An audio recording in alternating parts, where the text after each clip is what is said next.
ان المسلمین والمسلمات والمؤمنین والمؤمنات، اس آیت کا بھی ایک شان نزول ہے، ہوا یہ تھا کہ نبی کی ازواج کو بھی خطاب ہوا پچھلے رکوع میں کہ اے نبی کی بیویوں، تمہارے لیے حکم یہ ہے کہ تم گھروں میں قرار پکڑو، پردہ کیا کرو، اور تم میں جو نیک اعمال کرے گی اللہ اس کو دگنا اجر دے گا۔ اس پہ بھی بعض لوگوں کو اشکال ہوا کہ شاید یہ نبی کی بیویوں کے ساتھ خاص ہے، اور اسی طرح یہ بھی شان نزول میں روایات میں ہمیں ملتا ہے کہ بعض صحابیات نبی کی خدمت میں آئیں، عرض کیا یا رسول اللہ، قرآن نے مردوں ہی کو خطاب کیا ہے ہمیشہ،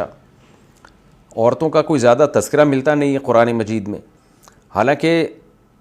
اصل میں جہاں بھی اللہ نے مردوں کو خطاب کیا ہے نا تو اس میں عورتیں خود بخود داخل ہیں، جیسے ان الذین آمنوا، وہ لوگ جو ایمان لائے اور ہجرت کی، ان کے لیے خوشخبریاں ہیں۔ اب یہاں الذین کا صیغہ جو ہے یہ اسم موصول، یہ مردوں کے لیے استعمال ہوتا ہے، تو اب دو صیغے ایک ہی ٹائم پہ استعمال نہیں ہو سکتے کہ ان الذین آمنوا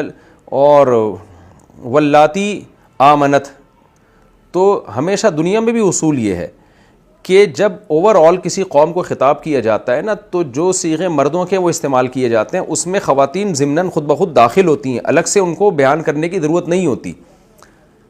جیسے لوگوں ہم کہہ رہے ہوتے ہیں اے لوگوں، تو لوگوں میں کیا ہے، ظاہری یعنی ظاہری لحاظ سے تو اس کا اطلاق مردوں پر ہوتا ہے، لیکن اس میں خواتین بھی داخل ہوتی ہیں آٹومیٹیکلی خود بخود۔ تو یعنی جہاں بھی قرآن میں مذکر کے صیغے استعمال کیے ہیں نا تو اس میں خواتین خود بخود داخل ہیں، جب تک کہ مردوں کی خاصیت پر، تخصیص پر کوئی الگ سے دلیل نہ ہو۔ لیکن بہرحال صحابیہ کو اشکال ہوا کہ بھئی صیغے تو مردوں ہی کے استعمال ہو رہے ہیں نا، تو وہم ہو سکتا ہے شاید اللہ تعالیٰ نے یہ جنت ساری مردوں کے لیے ہی بنائی ہے، ہمارے لیے تو کچھ بھی نہیں ہے۔ تو اللہ تعالیٰ نے ان کی تطیب کے لیے، ان کو خوش کرنے کے لیے اور بتانے کے لیے کہ جس طرح سے اللہ تعالیٰ مردوں سے چاہتے ہیں اطاعت کریں اور ان کو اس پہ جنت ملے گی، بالکل خواتین 100% اس میں داخل ہیں۔ تو اس لیے اللہ نے اس آیت میں مردوں کے ساتھ ساتھ خواتین کے الگ صیغے نازل کی، اور یہ بھی بتا دیا کہ پچھلی آیت جیسے امہات المومنین کو جو احکام دیے گئے تھے نا تو وہ احکام میں سب عورتیں شامل ہیں، کیونکہ نیک عمل جو بھی کرے گا اس کو اجر ملے گا۔ تو یہ صرف امہات المومنین کے ساتھ خاص نہیں ہے، کوئی بھی خاتون اگر نیک عمل کریں گی، عام مسلمانوں کے بارے میں بھی یہی حکم ہے، سب کو نیک اجر ملے گا۔ تو اس لیے اللہ تعالیٰ نے یہ آیت نازل کی، اس لیے فرمایا ان المسلمین والمسلمات، اسلامی احکام پر عمل کرنے والے مرد ہوں یا عورتیں ہوں، والمؤمنین والمؤمنات، اور ایمان کے بغیر چونکہ عمل قبول نہیں ہے اس لیے اللہ نے شرط کے طور پر ایمان کا تذکرہ کر دیا کہ ایمان لانے والے مرد ہوں یا ایمان لانے والی عورتیں ہوں،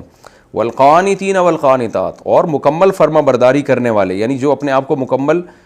اطاعت اور فرما برداری میں لے آتے ہیں، جس کی بیس پر اسلامی حکام پر عمل کرتے ہیں، تو وہ مرد ہوں یا عورتیں ہوں۔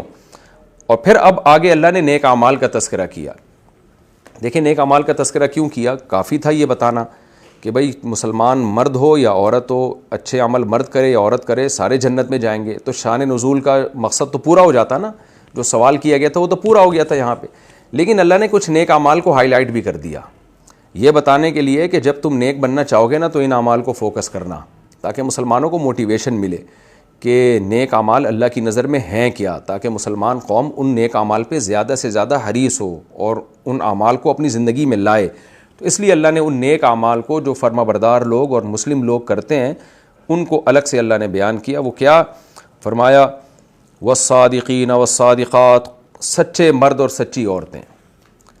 کیا عجیب آیتیں دیکھیں، باقی جو نماز، زکوٰۃ اور دیگر اعمال ہیں نا ان سے پہلے اللہ نے کیریکٹر کا تذکرہ کیا۔ صادق کا مطلب ہوتا ہے قول و عمل میں سچے، اسی کو صدیق بھی کہا جاتا ہے۔ تو قول و عمل میں، اسی تمام مفسرین اس کا ترجمہ کرتے ہیں جو قول و عمل میں سچے ہوں، یعنی چونکہ پیچھے تذکرہ منافقین کا چلا ہے نا کہ منافقین غزوہ احزاب میں پیچھے رہ گئے تھے، زبان سے دعوے کچھ اور تھے، عمل کچھ اور تھا،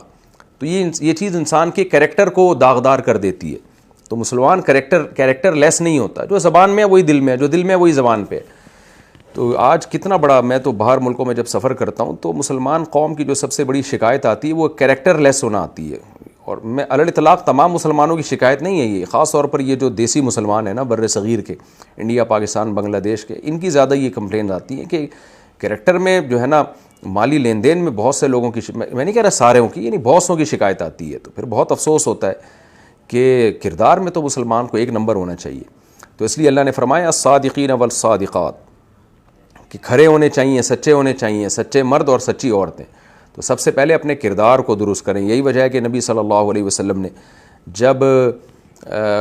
مشرکین مکہ کو دعوت دی اور اپنے رسول ہونے کا اعلان کیا تو سب سے پہلے اپنا صادق اور امین ہونے کو آپ نے اناؤنس کیا کہ بتاؤ میں نے کبھی جھوٹ بولا تم سے؟ لوگوں نے کہا نہیں. تو یہی تو کردار ہے کہ نہ امانت میں خیانت بھی جھوٹ ہے نا. اگلا آپ پر اعتماد کر رہا ہے، آپ کو سچا سمجھ رہا ہے، اور آپ اس کی امانت میں 2 نمبری کر دیتے ہو، ڈنڈی مار دیتے ہو. تو اس کا مطلب آپ جھوٹے ہو. جو دیکھنے میں آپ جیسے لگ رہے تھے ویسے آپ ہو نہیں. تو صادقین جو ہے نا یہ نفاق کی ضد ہے، نفاق کی اپوزٹ ہے. تو اس لیے اللہ نے فرمایا کہ سچے مرد اور سچی عورتیں. تو اس میں خیانت سے بچنا بھی، معاہدوں کی خلاف ورزی بھی، اور یعنی معاہدوں کی خلاف ورزی سے بچنا بھی آ گیا، خیانت سے بچنا بھی آ گیا، اور جتنی بھی قسم کی 2 نمبریاں، دھوکے بازیاں، وہ سب اس آیت میں، اس صادقین اور صادقات کے لفظ میں آ گئیں.